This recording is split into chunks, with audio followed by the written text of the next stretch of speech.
আচ্ছা, একটা কথা বলো তো, এই আমটা দেখে কি একবারও লোভ লাগছে না? সত্যি করে বলো তো, লোভ লাগছে না বলো? আমি তো জানি না সেটা। যদি লোভটা লেগে থাকে তো একবার রেসিপিটা ফলো করতে পারো, কাঁচা আম যাওয়ার আগে আগে। আর এই রেসিপিটা না খেলে একদম খুব বড় মিস করে ফেলবে। তো দেখো না, আমি কতগুলো আম নিয়ে নিয়েছি।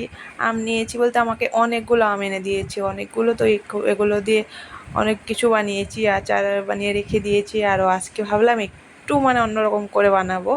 তো মাছ অনেকগুলো নিয়েছি আম, এগুলো সব ভালো করে ছিলে একদম মাছ বরাবর কেটে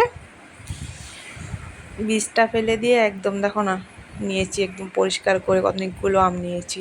তারপরে আর কি আমের মধ্যে নিয়েছি নুন দিয়েছি স্বাদ মতো, তারপর দিয়ে দিলাম অনেকটা চিনি, তারপর দিয়ে দিলাম আর কি ভিনিগার, একটু ভিনিগারটা দিয়েছি শুধু একটু, যাতে দু একদিন ঘরে থাকে তার জন্য আর কি।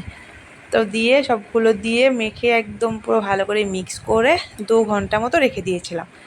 তারপর আর কি দিয়ে দিলাম একটু শুকনো লঙ্কা, একদম ছোট ছোট করে কেটে নিয়েছিলাম শুকনো লঙ্কা। তো এটা শুকনো ভেজে, হালকা একটু ভেজে তারপরে দিয়ে দিলাম কড়াতে, দিয়ে দিলাম কড়াতে দেওয়ার পরেই সেই আমটা রেখেছিলাম যেটা নুন চিনি দিয়ে মেখে, তো সেটা দিয়ে দিলাম। এটা না একদম আঁচ কমিয়ে ঢেকে অনেকক্ষণ ভালো করে একটু রান্না করে নিতে হবে, যাতে মানে সেদ্ধটা সেরকম সেদ্ধ হয়নি, হালকা একদম নরম নরম করেছি। তারপরে আর কি দিয়ে দিলাম মশলাগুলো।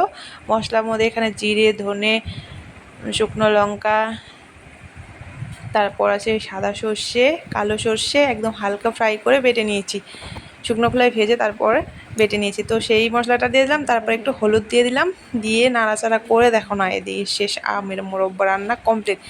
আচ্ছা, দেখে লোভ লাগছে না? আমার তো লোভ লাগছে। তো তোমাদের কেমন লাগলো রেসিপিটা? দেখতে দারুণ লাগছে না? উফ, সেই হয়েছিল খেতে।